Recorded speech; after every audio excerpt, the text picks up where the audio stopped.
You're just in time as we're going to talk during this championship week leading up to the Super Bowl 59 about championships in a little bit different light, how we count them by state.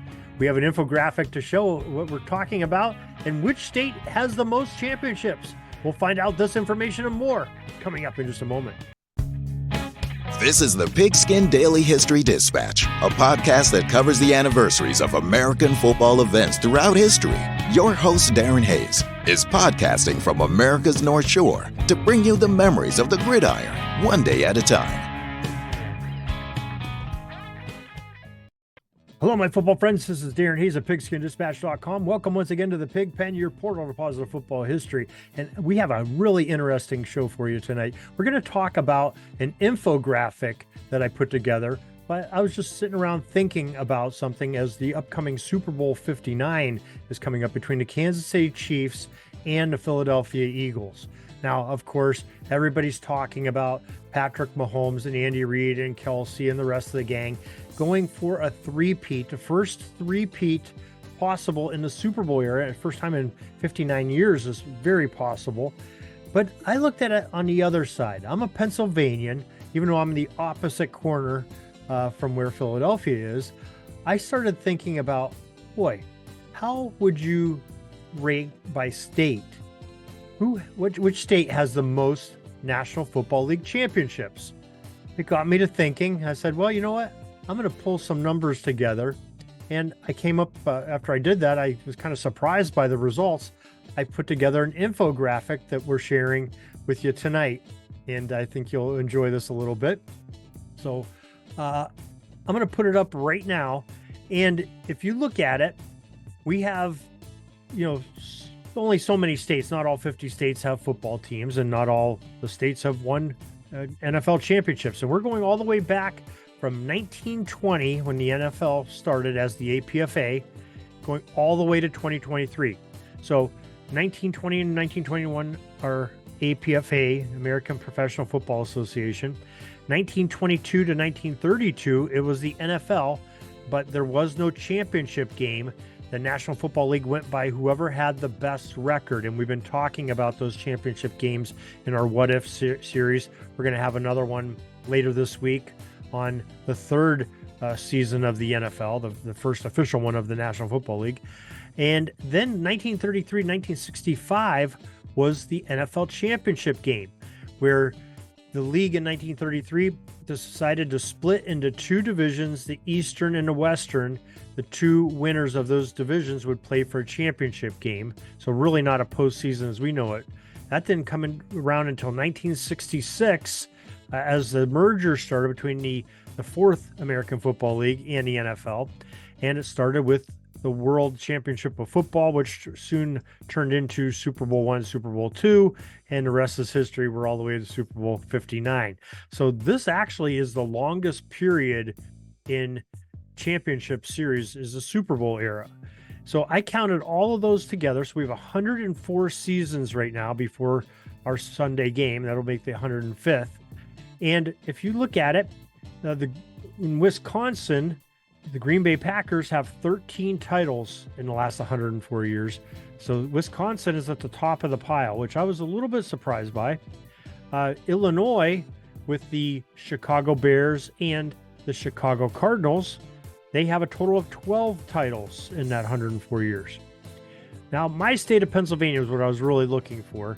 They have a total of 11 titles right now. That's between the Steelers, the Eagles, and don't forget about the Frankfurt Yellow Jackets back in 1926 winning a title.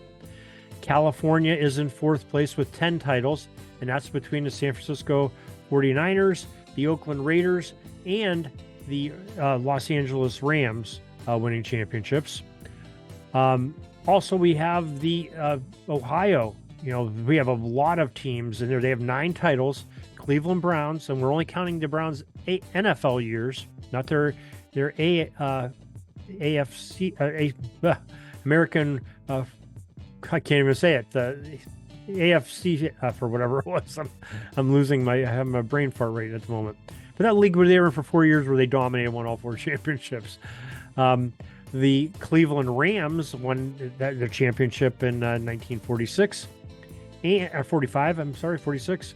The Canton Bulldogs and the Cleveland Bulldogs won a few championships in there, 3 or 4 in there. And the Akron Pros won the very first ever NFL championship, the APFA championship in 1920. So that's where they are. Tied with them is the state of New York, between the Giants and the Jets, bringing those titles home. And then Massachusetts, with, of course, the Tom Brady Patriots winning 6 titles. Maryland is an interesting one. They have 5 titles, 2 with the Ravens and a few with the Colts, Baltimore Colts when they were there. The Colts also have one in Indiana, where Indiana has one. The state of Texas, those are all the Dallas Cowboys, 5 titles. The District of Columbia, Washington, D.C., has 4 titles, all with the Washington franchise. The state of Florida, 4 titles between the Dolphins and the Buccaneers. Michigan has 4 titles, with the Lions winning those. The state of Colorado has 3 titles with the Broncos. Rhode Island with the Providence Steamroller. The state of Washington with the Seahawks in their win. Of course, we talked about Indiana. And then Louisiana has 1 with the Saints back a few years ago with Drew Brees. So those are your championships on our infogram. And just a kind of an interesting thing to look at. We're going to do some more with this information, make some more infographics and have them posted up on Pigskin Dispatch and share them with you here too. But the interesting thing is, if the Eagles defeat the Kansas City Chiefs in Super Bowl 59, that'll put Pennsylvania at 12 titles, and they'll be in a tie for second place with Illinois, 1 behind Wisconsin and what the Packers have done. Now, what I'm hoping, and a lot of other folks are hoping, is if they reinstated the Pottsville Maroons championship of 1925, that would actually either give them Pennsylvania another championship and take them ahead of Illinois, or maybe even strip Illinois of a championship, because the Cardinals probably weren't the champions then. And we've got a book coming out here. My friend Jeff Payne, who's been a guest on our show multiple times, we have a book coming out. Sort of the title's up in the air a little bit, but we know it's going to begin with Marooned. It's going to be coming out here in the next few weeks, we believe, and it's going to tell the story of the Pottsville Maroons here in their 100th anniversary. But anyway, if the NFL would reinstate that, Pennsylvania would be at 13 titles, tied with Wisconsin, and be 1 or 2 ahead of Illinois, depending what they do with the Cardinals' 1925 championship. So that could be very interesting indeed, and very proud day as a Pennsylvanian. But there's a couple ifs. The NFL would have to make a decision, and the Eagles would have to beat the very good Kansas City Chiefs, who are going after their three-peat. But lots of interesting stuff here.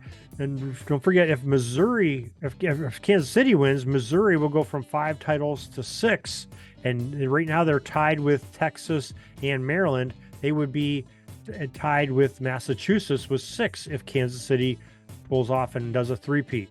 They'll still be 3 behind the state of New York and the state of Ohio for championships. So just some interesting information on our infograph. Hope you enjoy that. If you want to take a better look at it, you can follow the link in the show notes. Go to pigskindispatch.com/MBP, all in caps, and that'll take you right to that infographic.